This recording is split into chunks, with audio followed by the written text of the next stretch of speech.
Shalom, selamat pagi, selamat jumpa kembali dalam kasih Kristus. Sebelum kita mendengar firman Tuhan pada hari ini, sebagaimana biasa, mari kita berdoa lebih dahulu, meminta pimpinan Roh Kudus untuk menguasai setiap pikir kita, terutama pikiran kita, telinga dan hati kita untuk Dia. Mari kita berdoa terlebih dahulu.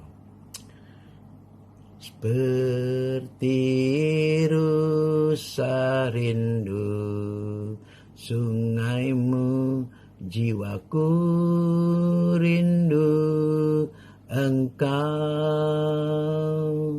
Kaulah Tuhan hasrat hatiku, ku rindu menyembahmu. Engkau kekuatan dan perisaiku, kepadamu rohku berserah. Kaulah Tuhan hasrat hatiku, ku rindu menyembahmu.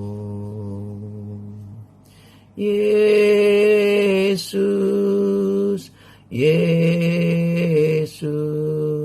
Kau berarti bagiku. Oh Yesus, Yesus, Kau segalanya bagiku. Yesus, Yesus,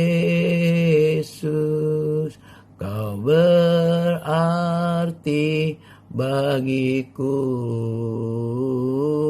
Oh Yesus, Yesus, Kau segalanya bagiku. Kau segalanya bagiku. Terima kasih Tuhan, kami percaya Engkau sudah hadir di tengah-tengah kami, sesuai dengan janji Tuhan bahwa Tuhan bertata setiap pujian dan penyembahan kami. Dan kami percaya sebentar Kau akan berbicara kepada kami Tuhan. Berfirmanlah, karena hamba-Mu sudah siap untuk Kau pakai sebagai saluran berkat-Mu Bapa. Kau berkati semua jemaat-Mu Tuhan, yang saat ini sedang mendengar apa yang Kau ingin katakan pada kami semua Tuhan. Terima kasih Bapa, dalam nama Tuhan Yesus hamba sudah berdoa dan hamba sudah bersyukur. Berikan hikmat-Mu kepada hamba-Mu, sehingga apapun yang hamba sampaikan benar-benar isi hati-Mu, bukan dari akal budi hamba sendiri Bapa. Berbicaralah dalam nama Tuhan Yesus yang percaya katakan amin. Shalom, apa kabar? Selamat jumpa kembali dalam kasih Kristus. Pada hari ini saya akan memberikan tema khotbah saya tentang berbahagialah orang yang diampuni dosa-dosanya. Itu tema khotbah saya. Dan kita akan ambil dari kitab Mazmur 32 ayat 1-5, cukup panjang. Saya bacakan saja saudaraku ya, supaya kita lebih cepat, lebih baik. Dari Daud, Mazmur 32 ayat 1-5. Nyanyian pengajaran. Berbahagialah orang yang diampuni pelanggarannya, yang dosanya ditutup-tutupi. Berbahagialah manusia yang kesalahan tidak diperhitungkan Tuhan, dan yang tidak berjiwa penipu. Selama aku berdiam diri, tulang-tulangku menjadi lesu, karena aku mengeluh sepanjang hari. Sebab siang malam tanganku menekan aku dengan berat. Sumsumku menjadi kering, seperti oleh terik yang musim panas. Selah, dosaku kuberitahukan kepadamu, dan kesalahanku tidaklah kusembunyikan. Aku berkata, aku akan mengaku kepada Tuhan pelanggaran-pelanggaranku, dan Engkau mengampuni kesalahan karena dosaku. Menurut Alkitab, kita memiliki kebahagiaan yang sama kalau dosa kita diampuni. Oleh karena itu, kalau kita sudah diampuni oleh Tuhan segala kesalahan kita, belajarlah untuk tidak mengulang kembali. Memang kadang-kadang kelemahan kita sebagai manusia adalah sering mengulang. Oleh karena itu, yang sering saya katakan bahwa kebiasaan pertama-tama dibuat oleh si pembuat. Lama-lama kebiasaan itu membuat saudara. Sehingga terus Anda melakukan dosa-dosa itu dan ulang-ulang kembali dan jatuh di tempat yang sama.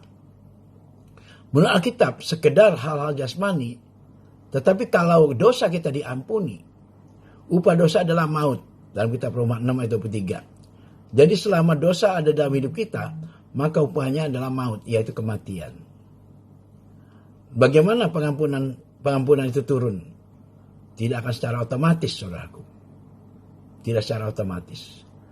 Jika kita mengaku dosa dulu, baru pengampunan itu akan datang. Oleh karena itu, akuilah segala kesalahan kita depan Tuhan ketika kita jatuh. Terus ketika kita jatuh balik. Minta ampun sama Tuhan. Dan minta kekuatan. Kita kalah sama iblis. Iblis sudah mengganggu pikiran kita. Ingin mengajak kita untuk jatuh terus. Oleh karena itu kita butuh Tuhan. Kita butuh kuasanya untuk memegang tangan kita. Nah, inilah baiknya ketika kita jatuh, kita masuk di dalam penyembahan, kita masuk dalam pujian-pujian, kita ibadah, kita baca Alkitab, kita duduk diam di kamar untuk meminta pengampunan Tuhan dan minta diberikan kekuatan untuk supaya kita sama-sama tidak jatuh kembali dalam dosa. Dalam kitab 1 Yohanes 1 ayat 9 dikatakan, jika kita mengaku dosa kita, maka Dia adalah setia dan adil, sehingga Dia akan mengampuni segala dosa kita dan menyucikan kita dari segala kejahatan. Berbahagialah manusia yang tidak berjiwa penipu. Tuhan katakan seperti itu. Apa definisi berjiwa penipu? Tidak mengatakan apa yang sebenarnya, itu penipu. Saya paling tidak suka tuh kalau orang suka bohong, suka dusta. Ya katakan ya, tidak katakan tidak. Jangan perlu bersumpah. Tuhan nggak izinkan kita bersumpah. Ya katakan ya, tidak ya tidak. Selesai. Selebihnya itu dusta, saudaraku. Bapa segala dusta adalah iblis.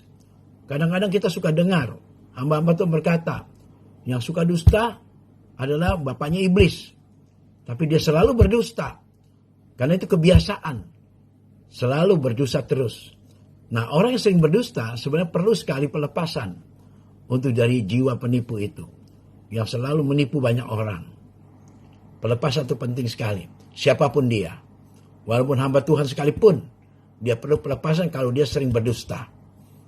Jangan anggap, wah udah pasti karena saya hamba Tuhan, saya tidak perlu pelepasan lagi. Nggak bisa, itu akan mengikat saudara. Akan terus mengikat saudara. Dan selalu dusta dan dusta terus keluar dusta. Apalagi berani berkata bahwa kami tidak pernah berdusta. Itu penipu. Nggak pernah ada orang yang bisa tidak berdusta. Apalagi jujur 100% tidak ada. Pasti kita ini pernah berdusta. Oleh karena itu jangan sampai kita menipu. Ketika dosa belum selesai, maka makin hari makin menumpuk dan akan mempengaruhi kehidupan kita. Selama aku berdiam diri, dikatakan Mazmur 32 ayat 3. Dalam arti negatif, yaitu berdiam diri tidak mengakui dosa. Ketika dosa tetap ada dalam hidup kita, kita tidak akui, maka semakin besarlah, maka akan menjadi karat. Istilahnya itu seperti kunci atau engsel. Kalau sudah karatan, sudah susah untuk dipakai lagi, saudaraku. Begitupun kehidupan manusia, kalau dosa sudah makin menumpuk, dia susah untuk dibersihkan kembali, saudaraku. Oleh karena itu jangan terus-menerus berbuat dosa. Ya, jangan dibiasakan itu. Mulai sadar bahwa dosa itu tidak baik. Anda tahu mana yang benar, mana yang tidak benar. Mana yang boleh, tidak boleh. Ya, nah, dosa tidak pernah diakui, maka akan mengakibatkan masalah. Itu. Ya. Ada 3 secara tubuh. Ya, dosa yang tidak diakui secara tubuh, sakit penyakit. Penyakit ada yang disebabkan memang karena sakit. Ada juga yang disebabkan oleh dosa. Dan ada yang sakit karena setan. Tuhan berkuasa menyembuhkan, tetapi Tuhan juga kadang-kadang memakai proses. Misalnya Tuhan menggunakan dokter dan obat-obatan untuk menyembuhkan penyakit saudara. Tuhan itu kalau mau menyembuhkan kita tidak perlu dokter. Tapi bagi saudara yang imannya belum sampai, karena kadar iman itu beda-beda, saudaraku. Ada yang 40% imannya, ada yang 60%, ada yang 80%, ada yang 100%. Kalau kadar iman saudara cuma 20%, ya Anda perlu ke dokter. Tuhan juga bisa pakai dokter untuk mengobati saudara. Tapi bagi saudara yang punya iman yang kuat di atas 80%, berkata saja, bilang sembuh-sembuh, saudaraku. Karena itu iman. Iman yang menyembuhkan saudara. Iman percaya saudara itu menyembuhkan saudara. Ya. Sakit penyakit juga bisa disebabkan oleh dosa. Tuhan sangat jijik dengan dosa. Karena memang sangat bau. Maka kita harus mengakui dan mendapatkan pengampunan dari Tuhan. Kenapa Tuhan membenci dosa? Karena Tuhan tahu bahwa dosa itu akan mendapatkan timpal baliknya. Apa yang Anda tabur itu yang Anda tuai. Taburlah kebaikan. Biasakan kebaikan harus lebih kuat daripada dosa. Ketika Anda melakukan sesuatu kebaikan, maka dosa itu akan menghilang dari di saudara. Teruslah melakukan kebaikan. Secara jiwa, kalau Anda tidak mau mengakui dosa-dosa saudara, tidak mengakui kesalahan saudara di hadapan Tuhan, secara jiwa, sakit jiwa bukan berarti gila, saudara, bukan. Ya, misalnya seperti paranoid, ya, kleptomania, fobia. Kuncinya untuk lepas adalah kita harus mengucap syukur atas kehidupan ini, karena kita bebas dari dosa. Maka Anda akan terhindar dari segala penyakit yang baru saya sebutkan di atas tadi. Secara roh, kita jadi malas untuk ibadah, malas membaca Alkitab, tidak mau berdoa, karena tertumpuk dosa dalam diri saudara. Tidak akan bisa menangkap esensi khotbah. Artinya ketika pendeta berbicara, Anda tidak akan bisa nangkap, nggak akan ngerti-ngerti. Karena ada dosa yang menutupi saudara pikiran saudara dan telinga saudara. Oleh karena itu jangan sampai Anda tidak mengakui dosa saudara. Berbagilah orang yang diampuni dosa-dosanya. Ya. Jalan keluarnya dari dosa. Mazmur 32 ayat 5. Ya. Mengaku dosa ada dua unsur. Kita memberitahu pada Tuhan bahwa saya bersalah. Minta tangan Tuhan pegang kita. Jangan lepaskan, minta pengampunan dari Tuhan. Dan kasih tahu sama Tuhan bahwa kita tidak mampu tanpa Tuhan menolong kita. Jangan lepaskan tangan Tuhan itu. Ya. Yang kedua, memohon belas kasihan Tuhan. Supaya Tuhan mengampuni dosa-dosa kita. Bersyukur kalau kita sampai hari ini, dosa saudara masih belum ketahuan sama istri. Dosa saudara masih belum ketahuan sama suami. Ya, bertobatlah. Ya. Supaya Anda diampuni dosa-dosa saudara. Ya. Biarlah Mika 7 ayat 19 saya bacakan. Biarlah dia kembali menyayang kita kalau kita mengakui dosa kita. Menghapuskan segala kesalahan kita dan melemparkan segala dosa kita ke dalam tubir-tubir laut. Itu Mika 7 ayat 19. Kita harus memberitahu dosa kita kepada Tuhan dan memohon pengampunan dari Tuhan. Tuhan sekarang, maka kita minta diampuni oleh Tuhan secara tubuh, jiwa, dan roh. Kita disempurnakan oleh Tuhan. Dan jangan biarkan iblis menuduh kita dengan dosa-dosa kita atau dosa-dosa lama kita.